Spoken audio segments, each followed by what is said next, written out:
नमस्कार। आज हामी उपस्थित भएका छौँ एउटा समसामयिक विषयमा कुराकानी गर्नको लागि अतिथिसँग र हामीसँग हुनुहुन्छ सोताङ गाउँपालिकाका अध्यक्ष खिलराज बस्नेत हुनुहुन्छ। उहाँसँग समग्र गाउँपालिकामा भएका विकास भावी योजना र उहाँको कार्य रणनीति लगायतका विषयमा आज हामी कुराकानी गर्दैछौँ। म सुरुवातमा अध्यक्षज्यूलाई स्वागत गर्न चाहन्छु। धन्यवाद राधा बहिनी। आजभोलि यहाँको दिन कसरी बितिरहेछ? पछिल्लो समय निकै नै हजुर चाहिँ अलि एक्टिभ देखिनुहुन्छ गाउँपालिकाको काममा, हैन? हजुर हजुर हजुर। समय के गर्दै हुनुहुन्छ? म वास्तवमा तपाईँले भने चाहिँ व्यस्तता हो या अस्तव्यस्त हो, कहिलेकाहीँ अस्तव्यस्त छु कि भने जस्तो पनि लाग्छ, तर व्यस्त चाहिँ व्यस्त भइराखेको छु। सकेसम्म मेहनत आफ्नो अहिले त्यहाँका जनताहरूले दिएको जिम्मेदारीलाई पूर्ण रूपमा कति पनि कसरत चाहिँ यति गरेको भए यो हुन्थ्यो भन्ने बाँकी नराखिकन मेहनत गरेर व्यस्त भएर हिँडिराखेको छु। अहिले चाहिँ विशेष काठमाडौँ के सन्दर्भमा हजुर आउनुभयो र अहिले पालिकाको विभिन्न मन्त्रालयतिर गएर?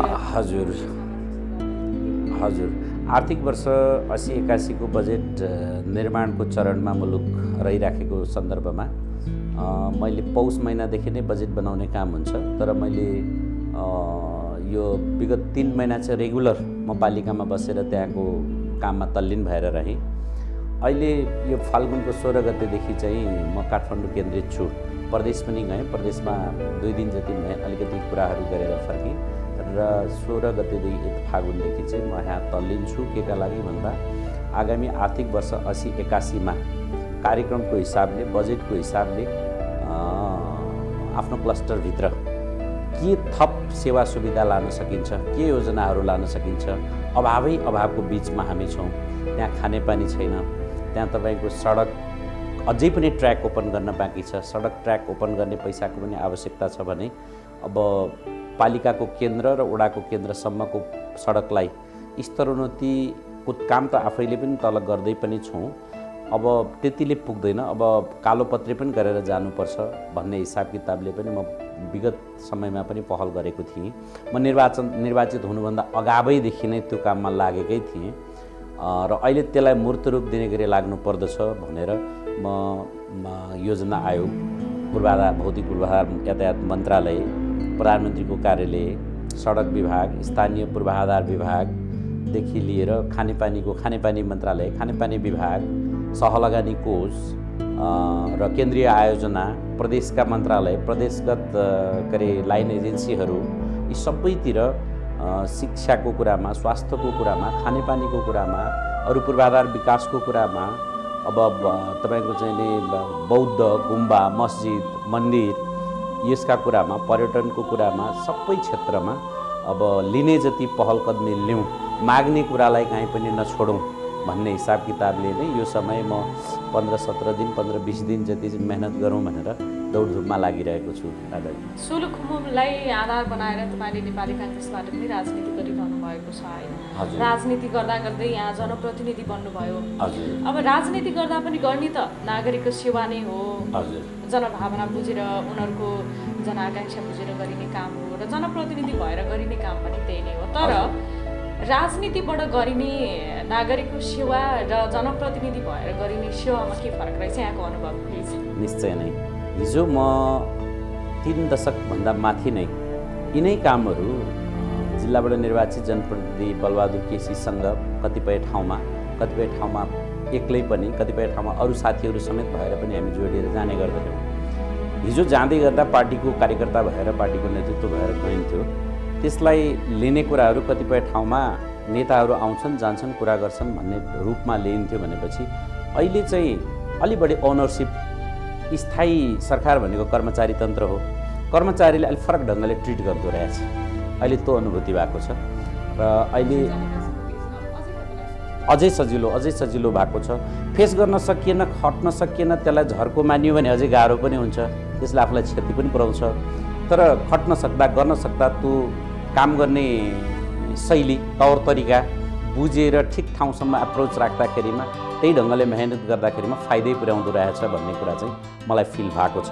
अहिले राज्य संयन्त्रले हेर्ने नजर चाहिँ स्वाभाविक ढङ्गले फरक हुँदो रहेछ। अब मैले यहाँलाई सोध्न चाहे, 1 वर्ष भयो, यहाँको लगभग 1 वर्ष भयो कार्य गर्दै, यो समय अवधिमा यहाँले समग्रमा गर्नुभएका मुख्य कामहरू गाउँपालिकाभित्रका के हुन्? हजुर, मैले परिश्रम र पहलकदमी लिएको कुरा गर्ने हो भने अहिले मलाई लाग्छ एक दिनभरि भन्दाखेरि पनि सकिँदैन, तर फिल्डमा नतिजा निस्किसकेका कामहरू कुनै कामहरू निस्केका छन्, कुनै काम निस्किने चरणमा छन्, कुनै अब पछिको लागि बाटो कोरिएर बसेका छन्, यो स्थितिमा छन्। सरस्वती भन्नुपर्दाखेरि म आइसकेपछि भौतिक संरचनाको हिसाबले सोलुखुम्बु जिल्लाको अति दुर्गम, जिल्ला नै दुर्गम, त्यसमाथि अति दुर्गम क्षेत्रमा अवस्थित ठाउँ हो सोताङ गाउँपालिका, महाकुलुङ गाउँपालिका। हामीले त्यही दुर्गमतालाई मध्यनजर गरेर धेरै पहिला नै आदरणीय सुशील कोइराला प्रधानमन्त्री हुँदाखेरि नै हामीले इलाका प्रशासन कार्यालय त्यहाँ लगेका थियौँ। त्यही बेलामा हामीले मालपोत र नापीको शाखा कार्यालय पनि लाने तौर तरिका मिलाउँदै थियौँ। बिचमा जनप्रतिनिधिको हिसाबले हाम्रो दल निर्वाचित नभएर रहँदा अरू साथीहरूबाट त्यो पहलकदमी भएको पाइएन।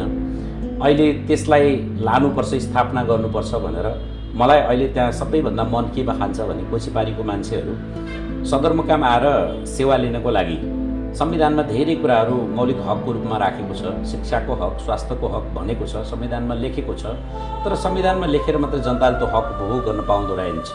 व्यवहारमा प्रयोग गर्नको लागि स्वास्थ्यको हक भनियो नि, तर सामान्य एउटा चाहिँ नेचुरल्ली बर्थ गर्नको लागि एकजना महिलाले फिजिकल्ली फिट नहुँदा, अक्षम हुँदाखेरि कोही धामी जैसी लाएर बस्नुपर्ने अवस्था रहन्छ।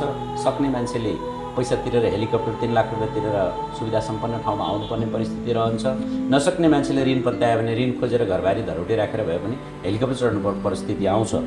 अब ब्राजिल राष्ट्रपति उद्धार कार्यक्रममा पनि छ, तर त्यो कतिपय समयअनुसार त्यो मिल्दैन। साइट हेरेर कसैले पनि बर्थिङ गर्दैन, बिरामी लाग्दैन, रोग हुँदैन।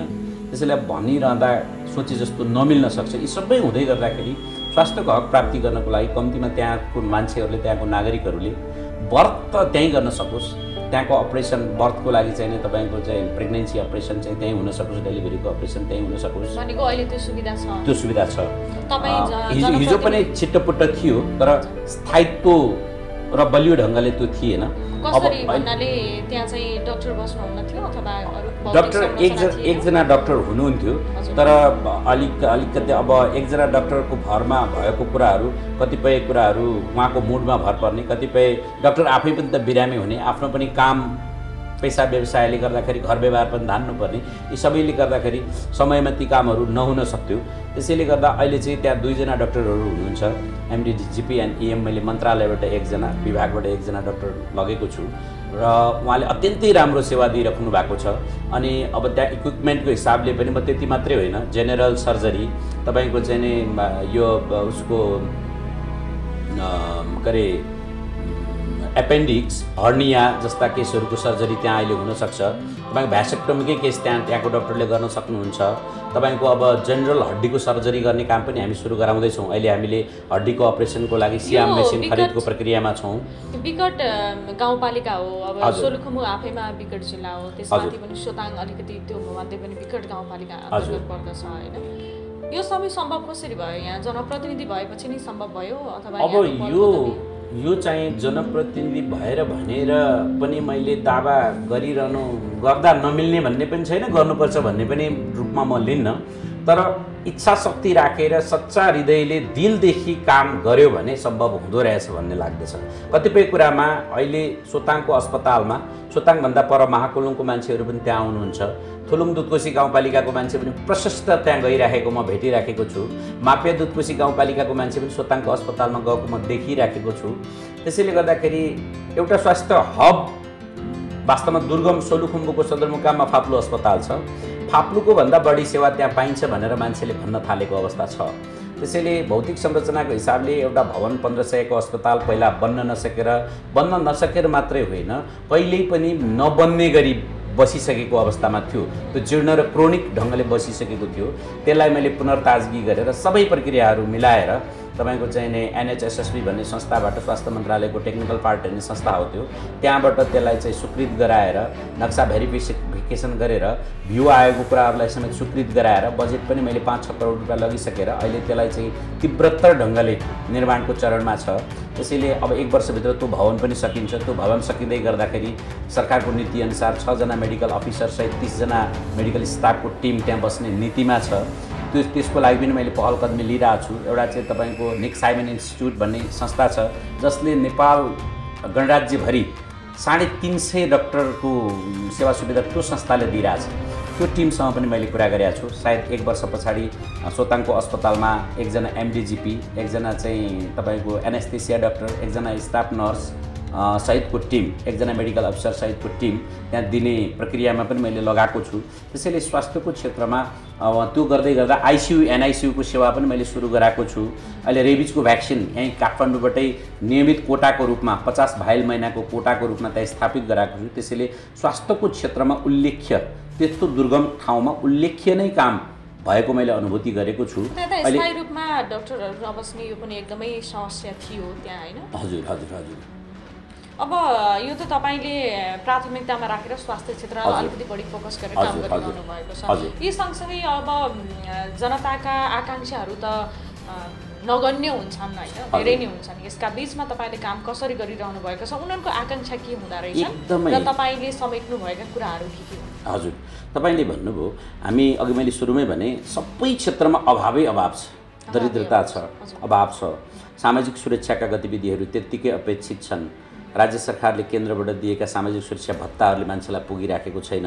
भलै त्यो नीति त्यो कार्यक्रम भत्ता यो रूपले दिनुपर्छ भन्ने कुरा पर्सनल्ली भन्नुपर्दाखेरि मलाई त्यो त्यति ठिक कार्यक्रम लाग्दैन। किनभने एउटा धनाढ्य सम्पन्न विनोद चौधरीको बुवालाई पनि 4000 भत्ता दिएर त्यसले के अर्थ पाउने हो? हजुर हजुर, यो चाहिँ त्रुटि भएको छ। अब यो प्रतिस्पर्धाको हिसाबले भोटको राजनीति गर्दै गर्दा यो चाहिँ विगत 9 महिने शासनकालमा चाहिँ भरतमोहन अधिकारीले जो प्रस्ताव ल्याउनु भयो त्यो सुरक्षा, सामाजिक सुरक्षाको कार्यक्रम भन्दा पनि दलगत हिसाबले त्यस्ता मान्छेहरूको मत आफ्नो दलतिर आकर्षित गर्न ल्याएको कार्यक्रम थियो। त्यसलाई काट्ने चेष्टा कसैले पनि गर्न सकेन। प्रतिस्पर्धामा बढाउँदै नै लानु पर्यो। भलै त्यो पैसा नेपाली कांग्रेसकै सरकार हुँदाखेरि नै सबै पैसाहरू बढ्दै बढ्दै आएको छ। पछि स्वास्थ्य भत्ताको रूपमा गरे यो सुशील कोइरालाको पालामा बढेर आएको छ। अहिले हुँदाहुँदै म तपाईलाई भन्दैछु यो त्यति ठिक कार्यक्रम थिएन, तर मैले पनि गर्दैछु। अहिले स्थानीय तहको सरकारले सोताङभित्र सबै सामाजिक सुरक्षा भत्ता खानेहरूलाई महिनाको 250 को दरले मैले पनि थप पोषण भत्ता भनेर दिइरहेको छु। तर अब यो ठिक थिएन। म चाहन्थेँ वृद्धदेखि लिएर सबै सामाजिक सुरक्षा खाने भत्ताग्राहीहरूलाई त्यो प्रदान गरिरहेछ सोताङ स्थानीय सरकारले पनि। म चाहन्थेँ साँच्चै असहाय, साँच्चै गरिब, साँच्चै दरिद्र, जसको चाहिँ बुढेसकालको सहारा कोही छैन, त्यस्ता मान्छेहरूलाई व्यवस्थित किसिमको घाँस बाँस कपास स्वास्थ्य सहितको सुरक्षण सहितको एउटा वृद्धाश्रमको व्यवस्था गरेर राज्य सरकारले त्यस्ता मान्छेहरूको जिम्मा लिनुपर्ने कार्यक्रम राख्नु पर्दथ्यो। तर आज आवश्यकता नपर्ने मान्छेलाई पनि भत्ताको व्यवस्था छ। जसलाई त्यति नै कुराले सर्भाइभ गर्नुपर्ने छ त्यसले त सर्भाइभ हुँदैन। त्यो अधिकार छ स्थानीय तहमा, तपाईले त्यो अधिकार पाइसक्नु भएको छ। पालिकाभित्रमा तपाईँ आफूले त्यो व्यवस्था गर्न सक्नुहुन्छ? मेरो सोचमा छ। तर तपाईँको के छ भनेपछि मूल जिम्मेदारी एउटा घरको गार्जेनसिप भइसकेपछि छोराछोरीको डिमान्ड धेरै हुन्छ। मैले त्यो तपाईले भनेको कार्यक्रम मेरो लक्ष्यमा छ, अहिले मनमा छ, तर धान्न सकिराख्ने स्थिति स्रोत साधन छैन। तपाईको स्थानीय स्रोत साधन आम्दानीको स्रोत भन्नुहुन्छ भने 5-7 लाख भन्दा त्यहाँ पैसै हुँदैन। त्यो पनि खोलामा बालुवाको घरमा। त्यहाँ कुनै घर भाडा कर आउँदैन। त्यहाँ अरू कुनै उद्योग धन्दा कल कारखानाहरू छैनन्। आम्दानीको स्रोत छैन। फेरि जनप्रतिनिधिहरू कतिपय मान्छेहरू चाहिँ सेवा सुविधा अलिक भोगविलासी हुने, अब सबैलाई चाहिँ गाडी चाहिने, घोडा चाहिने, सुविधा चाहिने भन्ने खालको मागहरू पनि बढ्दै बढ्दै त्यसको दबावको चापको बिचमा पनि छु म। अब यद्यपि मैले घोषणा गरेको छु म मेरो कार्यकालमा म आफू यो गाडी चाहिँ पहिला साथीहरूले नकिनेको भए चढ्दा पनि चढ्दिनँ थिएँ। अब पनि बिग्रिएर नचल्ने परिस्थिति पुग्यो भने म मेरा लागि गाडी किन्नु पर्यो भनेर समानीकरणको सोताङका जनताका नाममा आएको पैसाबाट म गाडी किन्ने, आफ्ना लागि गाडी किन्ने प्रस्ताव म राख्दिनँ। र अब मेरो कार्यकालभरि कसैलाई पनि गाडी किन्ने प्रस्ताव म राख्दिनँ भनेर मैले अस्ति भर्खरैको कार्यपालिकाको बैठकमा पनि साथीहरूलाई भनि पनि सकेको छु। खोजेर ल्याएर चढाउला सक्यो भने त्यो अलग्गै कुरा हो। भोलि आम्दानीको स्रोतले पुगेछ भने त्यो भित्रबाट किनौला अर्कै कुरा हो। तर बाहिरबाट जनताको नाममा आएको समानीकरणको पैसाले हामीले भत्ता दुरुपयोग गरेर सेवा सुविधा लिएर बस्नु राम्रो होइन भन्ने किसिमको सोच मैले बनाएको छु। त्यसैले वृद्धाश्रम बनाउनु पर्दछ। म जाँदै गर्दा छोड्ने बेलासम्म म सायद सानो भोलुममा कति सकिन्छ, कति कोटाको सकिन्छ त्यो एउटा बनाउनु पर्ने सोचका साथ नै छु। अब कति सम्भव हुन्छ, तर आवश्यकताहरू अत्यन्त धेरै छन्। सडक कालोपत्री गर्नुपर्ने छ, त्यहाँ करोड होइन अरबमा लगानी गर्नुपर्ने परिस्थिति छ। आज म वर्ल्ड ब्याङ्कसँग कुरा गर्ने, हिजो मात्रै पनि स्थानीय पूर्वाधार विभागको डिजीसँग कुरा गरेर आएको छु।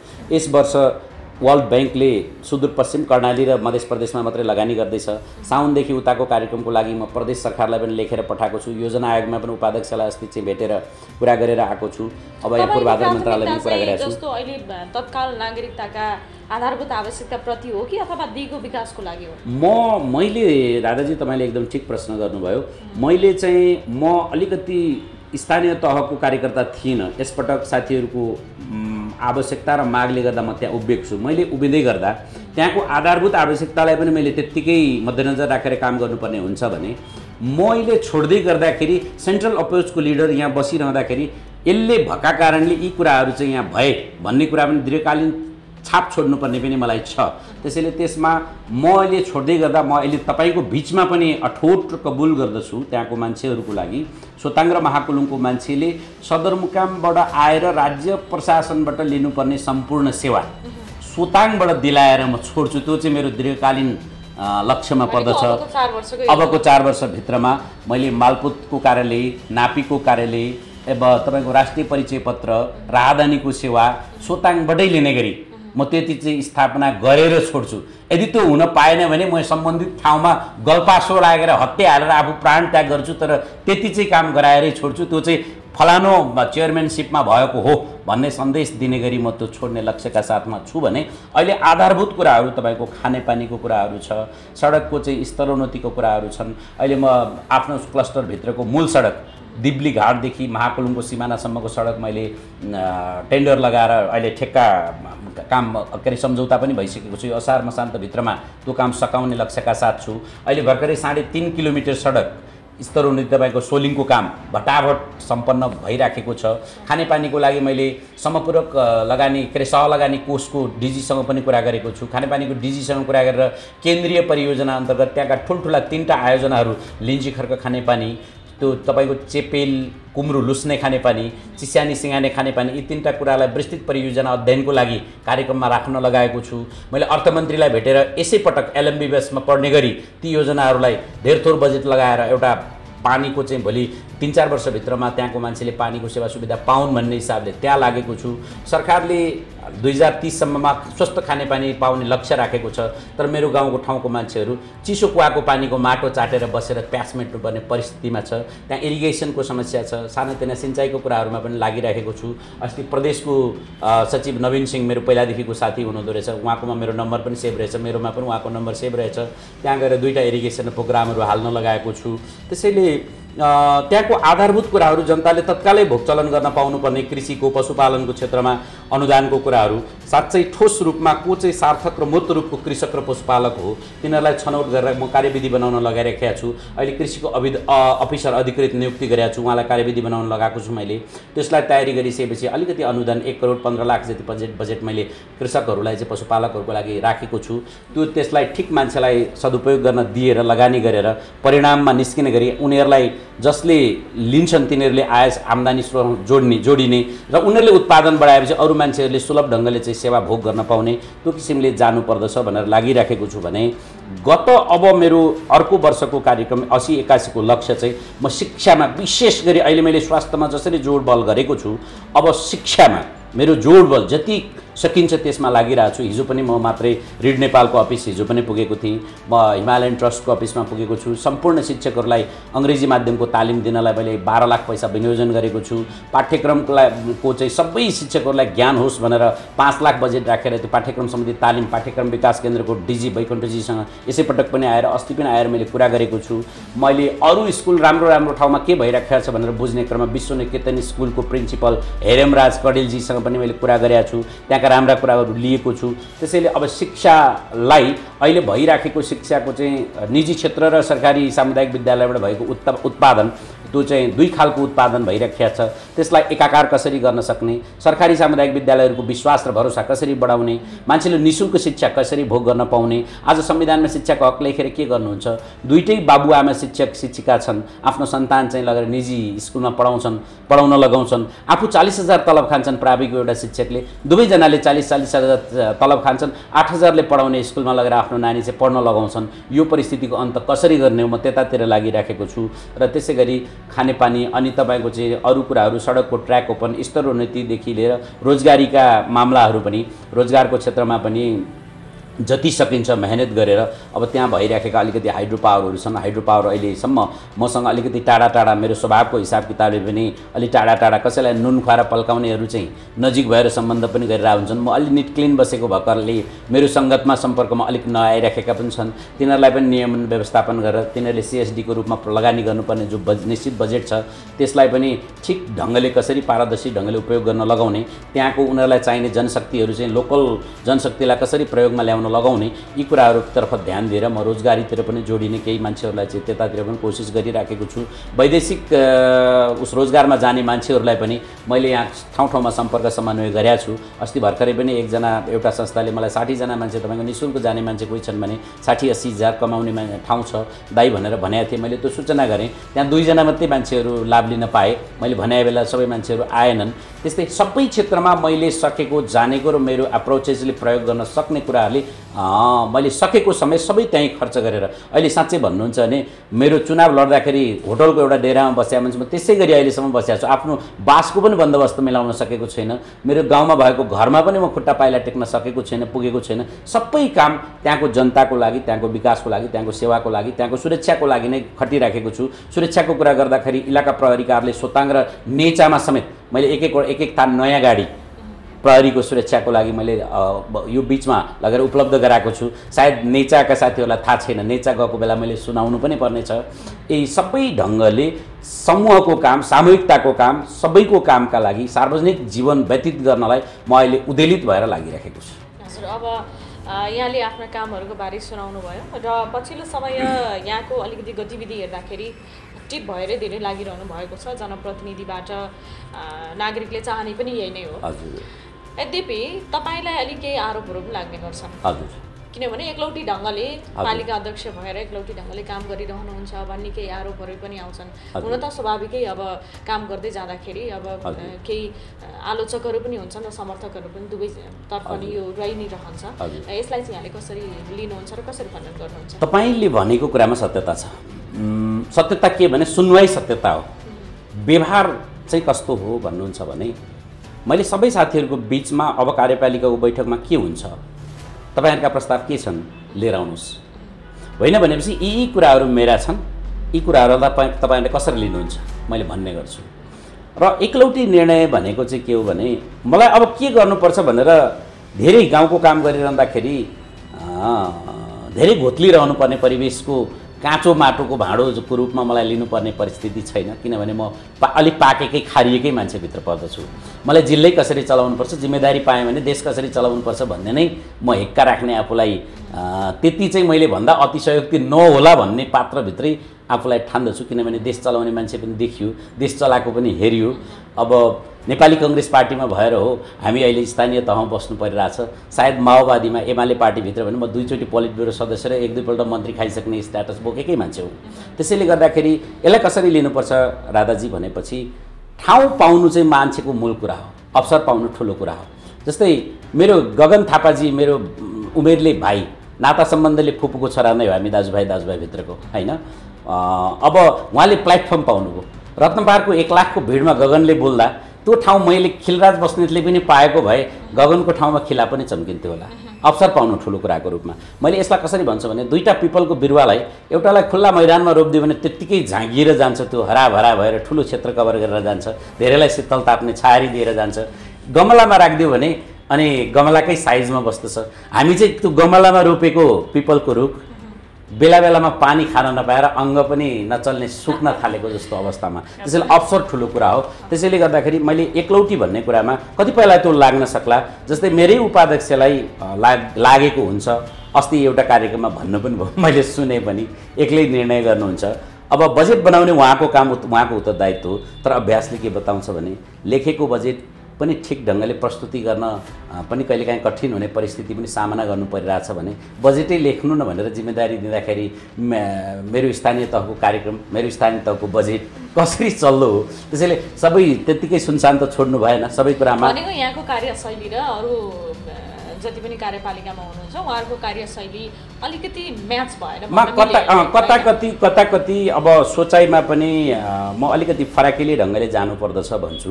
सबै साथीहरूलाई तपाईँहरूसँग केही कौतूहलता छ भने सबै अगाडि नै आउनुहोस्। मैले कार्यपालिकाको बैठक बोलाउँछ, बैठकको अगाडि 1 घन्टा अगाडि 2 घन्टा अगाडि अथवा 1 दिन अगाडि आएर तपाईँ संवाद गर्नुहोस्। तपाईँसँग लागेका केही एजेन्डा छ भने ल्याउनुहोस्। त्यो एजेन्डा मसँग छलफल गरेपछि प्रस्तुत गर्न लायक भयो भने मैले राख्छु। एजेन्डा त मैले राखिनँ भने त एजेन्डा त बन्दैन। त्यसो भएको हुनाले म कहाँ ल्याउनुहोस् भनेर ओपेनै छु, खुल्लै छु। तर कतिपयले भन्न सकेर हो नसकेर हो अलिकति मनमा चाहिँ लाग्ने, प्रस्तुत चाहिँ नगर्ने हुँदाखेरि त्यसको आभास भा हो कि एकलौटी निर्णय गर्छ भन्ने चाहिँ त्यसरी परेको हो कि भन्ने मलाई लाग्छ। अब यस्तो परिस्थितिमा तपाईँले सबैलाई समेटेर कसरी अगाडि बढ्नुहुन्छ? म सबै मान्छेको मैले भन्ने गरेको छु र त्यो यथार्थ पनि हो। म नेपाली काङ्ग्रेसको नेता जिल्लाभरिका लागि हुँ, तर म अहिले सोताङका लागि नेपाली काङ्ग्रेसको नेता होइन। म सोताङका सम्पूर्ण बच्चादेखि वृद्धसम्म सबै राष्ट्रसेवक कर्मचारीदेखि लिएर त्यहाँका अपाङ्ग सपाङ्ग महिला पुरुष सम्पूर्ण नागरिकको म अभिभावक हुँ र मैले त्यही ढङ्गले समान ट्रिट गर्नुपर्छ, समान व्यवहार गर्नुपर्छ, मेरो खुल्ला प्रतिबद्धता छ। त मसँग जोडिएर जो आउनुहुन्छ उहाँले सेवा नपाउने भन्ने प्रश्नै छैन। कोही जुझ्न खोज्नुहुन्छ, कहिलेकाहीँ ठोकिएर लड्नुहुन्छ, त्यो अर्कै कुरा हो। जुझ्ने ढङ्गले होइन, मिलेर अगाडि बढ्नेहरूका लागि म साथी नै बनेर निस्कन्छु। जुधेर हिँड्नुभयो भने त अरूले त जुध्या छन्, मैले जुझ्न सक्दिनँ भन्ने कुरा पनि रहेन। त्यसलाई त अब टिट फर ट्याट त गर्नै पर्ने हुन्छ सबै मान्छेले। त्यसैले गर्दाखेरि म सबैलाई मिलाएर समेटेर लानै पक्षमा छु। कार्यपालिकाभित्र 2टा साथी भाइहरू हुनुहुन्छ, 2टा भाइहरू कहिलेकाहीँ उफ्रे झैँ गर्नुहुन्छ, बटारिनुहुन्छ, ज्ञानको अलिकति अभाव पनि छ, अलि चरित्र र स्वभाव उहाँलाई सुहाउने, कहिलेकाहीँ लाज पनि लजाउने ढङ्गले प्रस्तुत हुनुहुन्छ। यसो नगर्नुहोस् है भाइ हो, तपाईँहरू सल्लाहमा हिँड्नुभयो भने तपाईँहरूलाई नै फाइदा छ। जुझ्न खोज्नुभयो भने अब त्यो अलिक मिल्दैन, त्यो अलिक सम्भव पनि छैन, मिल्दैन। त्यसले तपाईँलाई पनि फाइदा गर्दैन भनेर मैले भन्ने गरेको छु। अब साथीहरू लाइनमा पनि आउँदै हुनुहुन्छ, बिस्तारै सिक्दै पनि हुनुहुन्छ। त्यसैले सबैलाई समेटेर लान्छु, त्यसमा मेरो सन्देह छैन। मेरो फर र एगेन्स्ट गरेर ट्रिट गर्ने कुनै पनि चाहिँ पद्धति बन्ने छैन, संस्कार बन्ने छैन, म त्यसरी राख्ने पनि छैन। अब अन्त्यमा यहाँले अघि पनि भन्नुभयो सिंहदरबार अहिले घर घरमा एउटा हुने स्लोगनै छ होइन, त्यो अनुसार नै सबै जनप्रतिनिधिले काम गरिरहनु भएको छ। कसैले बढी गर्नुभयो होला, कसैले कम गर्नुभयो होला। अब तपाईँले भने जस्तै सबै प्रशासनिक सेवा म सोताङमा पुर्याउँछु भन्नुभयो। त्यो सँगसँगै यहाँले भन्नुभयो दिगो विकासको योजना सोचेको छु भन्नुभयो। अब अहिले त चुनौती छ, आधारभूत कुराहरू नै पुगिसकेको अवस्था छैन, शिक्षा स्वास्थ्य खानेपानी नै मजबुत बनाउन सकिरहेको अवस्था छैन। अब 4 वर्ष मात्रै कार्यकाल छ। यो अवधिमा कसरी सम्भव हुन्छ तपाईँले आधारभूत कुराहरू नागरिकलाई आधारभूत कुराहरूबाट उनीहरूलाई पूर्ण बनाएर सँगसँगै दिगो विकासका योजनालाई अघि बढाउन कति सम्भव हुन्छ? यहाँको योजना के छ, दीर्घकालीन योजना? अब हेर्नुहोस्, अहिले निराश र हतोत्साह भयो भने कुनै पनि काम अगाडि बढ्न सक्दैन। यस आई क्यान, म गर्न सक्छु भनेर हिँडियो भने मात्रै जति भए पनि सकिन्छ। सक्दै सकिँदैन, यो सम्भवै छैन भन्यो भने त योजनै बन्दैन। मेरो एक्सर्साइजिङ त्यतातिर जाँदैन। मलाई अहिले थाहा छ, यो वर्ष मैले जाँदै गर्दा खेलकुद मन्त्रालयमा अहिले मन्त्री आउनु भएको छैन, सचिवलाई भेटेँ। गत 2टा सचिवहरूलाई खेलकुदको सचिवसँग मैले कुरा गरेका थिएँ। हरेक तहमा, स्थानीय तहमा एउटा खेलकुद मैदान चाहिँ भव्य ढङ्गले डेभलप गरौँ न सचिवज्यू, उहाँ सहमत हुनुहुन्थ्यो। र अर्थ मन्त्रालयमा कुरा गर्नुभयो, 10 करोडको खेल मैदानमा चाहिँ 753 तहमा लगाउँ, उहाँहरूले प्रस्ताव पनि लानुभयो। तत्कालीन अर्थमन्त्रीले मान्नु भएन त्यो बजेट हुन सक्दैन भनेर। त्यसैले मलाई 4-4 करोडसम्मको चाहिँ डिपिआर बनाएर लानुहोस् भनेर पूर्व सचिवहरूले भन्नुभएको थियो। अहिलेको वर्तमान सचिवलाई पनि मैले लगेर प्रस्ताव, मैले तयार गरेको डिपिआर पेश गरिसकेको छु होइन।